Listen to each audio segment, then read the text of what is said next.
Well, Donald, I do hope you'll reconsider to meet me on the debate stage.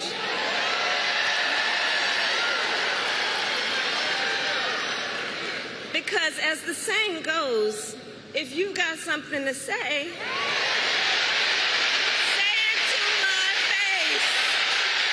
The pressure just keeps building on Donald Trump. First, he chose J.D. Vance to come out and brag about his membership in the He-Man Woman Haters Club. Say, let's start a club right now. The He-Man Woman Haters. I'll be president. And now he's having to come up with new excuses to avoid another debate, but with an opponent that's ready to dispel his lies. Why not debate her? Well, wait. But because they already know everything. She wants to defund our police. She wants no bail. She wants no cash. You kill somebody and we're going to release you immediately. They call it cashless. By the way, this has been a horrible thing for our country. This has been what I just said. But we know where she is. She wants high taxes. Well, they're going to say you're afraid of debating her. That's what they're going to say. Well, they said that with Biden, too. You know, I was afraid. I did great with Biden, and I did great in every debate. I've had a lot of debates. But you're winning on all the issues, But, you know, I'm leading in the polls by, I think, a lot. I don't know. I hear different numbers. Sounds like he should have no reason not to debate the vice president. He says he wants everyone to know that she wants to defund the police. She's in favor of cashless bail and wants high taxes. He should be ready to dismantle her on these topics and prove just how much more equipped he is to regain the White House. And on top of that, Laura Ingraham was right.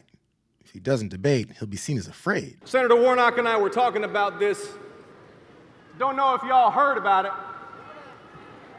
but apparently Donald Trump is too scared to debate the vice president.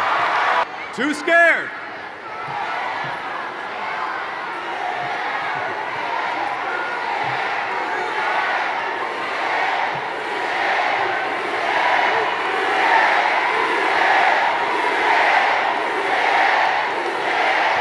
Now, I don't know if y'all remember this from back in 2020, but I know about having an opponent who's too scared to debate. And let me tell you, Atlanta, the candidate dodging debates is the candidate who is losing. That's the second time I've heard someone point out that the Republican ticket is reacting like they're losing. He went ahead and said, no, there's people that try to have kids or don't want to have kids and are great Americans. So he wanted to explain himself. The question is, when you're explaining, you're usually losing. And that's all they want is him to sit there the whole time and explain the comments. He does a lot of interviews, a lot of podcasts, did a lot of publicity for Hillbilly Elegy, for the movie and for the book. So they're going to be pulling up all of this. Especially coming from somewhere like Fox News. You know, if this narrative keeps rolling along where he and Vance are in vitriolic explanation mode, he might be better off being called a coward that refuses to debate. Some of your own supporters, including Republicans on Capitol Hill, have labeled Vice President Kamala Harris, who is the first Black and Asian American woman to serve as vice president and be on a major party ticket, as a DEI hire. Is that acceptable language to you? And will you tell those Republicans and those supporters to stop it? How do you define DEI? Go ahead.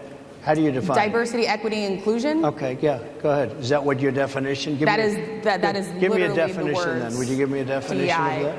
Give me a definition of Sir, that. I'm asking you a question, No, a you very have to direct define question. it. Define it for me, if you would. I just defined it, sir. Do you believe that Vice President Kamala Harris is only on the ticket because she is a Black woman? You know, for real, this is all he's got. He might want to hire an advisor or two that know what they're doing. Maybe what Republicans call a DEI hire, to school them up on why it's a bad decision to roll into the National Association of Black Journalists and act like you own the place. I've known her a long time indirectly, not directly very much, and she was always of Indian heritage, and she was only promoting Indian heritage. I didn't know she was Black until a number of years ago when she happened to turn Black, and now she wants to be known as Black. So I don't know, is she Indian or is she Black? She is always identified as a Black woman. She went to a historically Black college. I respect either one, but she obviously doesn't, because she was Indian all the way, and then all of a sudden she made a turn and she became a Black person. Just to be clear, sir, do you believe that she is... I think somebody should look into that too when you ask continue in a very hostile, nasty tone. It's a direct question, sir. Do you believe that Vice President Kamala Harris is a DEI hire, as some Republicans have said? I really don't know. I mean, I really don't know. Could be. There are some, and there are plenty. I know this lady right over there Harris is a fantastic person who just interviewed me at length. Yo, if this is how he plans on speaking to Harris on the debate stage, he'll be in for a very long night. And it was pretty telling that he couldn't even denounce the Republican narrative about her being a DEI hire, which they put in place of simply calling her the N-word. Maybe he can recover if he goes to his pre-planned attack of running on the situation at the southern border. I walked underground tunnels between the United States and Mexico on that border with law enforcement officers. I went after transnational gangs, drug cartels, and human traffickers that came into our country illegally. I prosecuted them in case after case, and I won. Donald Trump, on the other hand, has been talking a big game about securing our border, but he does not walk the walk. Or as my friend Quavo would say, he does not walk it like he talks it. Our administration worked on the most significant border security bill in decades. Some of the most conservative Republicans in Washington, D.C. supported the bill. Even the Border Patrol endorsed it. It was all set to pass. But at the last minute, Trump directed his allies in the Senate to vote it down. Right. He tanked the bipartisan deal because he thought it would help him win an election. Which goes to show Donald Trump does not care about border security. He only cares about himself. Looks like the border issue may not even be a road he can go down, even though Democrats don't normally do well on the issue simply because of his well-known commitment to destroy any legislation addressing it. He really has no place to turn except policy. It might be about time for Republicans to try to convince voters that they have a policy or two that actually benefits the people that they're supposed to work for. On day one, I will take on price gouging and bring down costs.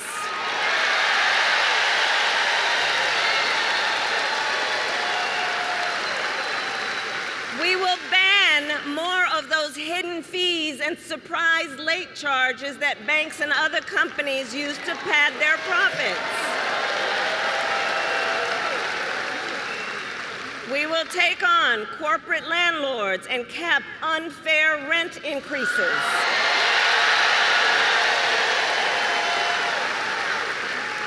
And we will take on Big Pharma to cap prescription drug costs for all Americans.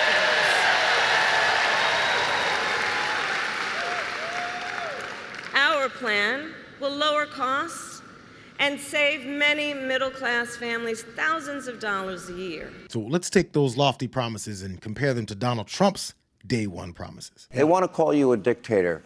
You use the words, "I am your retribution." And now before that, you said if you've been wronged, and you used other words as well. But I want to be very, very clear on this. To be clear, do you in any way have any plans whatsoever, if reelected president, to abuse power, to break the law, to use the government to go after people? You mean like they're using right now? I want to go back to this one issue, though, because the media has been focused on this and attacking you. Yeah. Under no circumstances, you are promising America tonight, you would never abuse power as retribution against anybody. Except for day one.